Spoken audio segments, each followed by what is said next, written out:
সুন্দর ইসলামী সমাজ বিনির্মাণ করবে ইনশাআল্লাহ।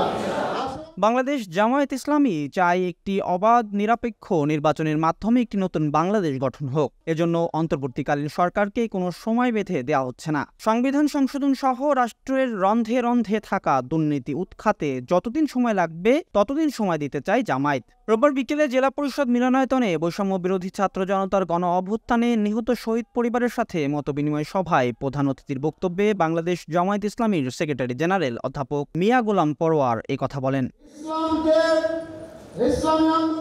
জামায়াত ইসলামী মানুষের অধিকার এবং বঞ্চনা থেকে মুক্ত হয়ে একটি সুন্দর রাষ্ট্র গঠনে জামায়াত ইসলামী আপনার সরকারকে সহযোগিতা করতে প্রস্তুত আছে।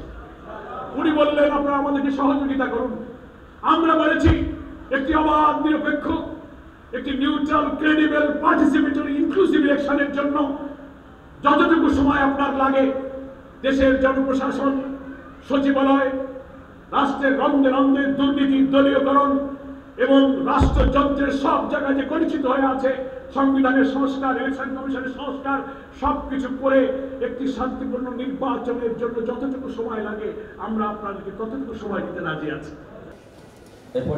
মতবিনিময় সভায় বিশেষ অতিথির বক্তব্য রাখেন জামায়াত ইসলামের নির্বাহী পরিষদের অন্যতম সদস্য যশোর কুষ্টিয়া অঞ্চলের পরিচালক মোহাম্মদ মোবারক হোসেন। সভা শেষে বৈষম্য বিরোধী ছাত্র জনতার গণ আন্দোলনে শহীদদের পরিবারের সদস্যদের মধ্যে অর্থ সহায়তা দেওয়া হয়।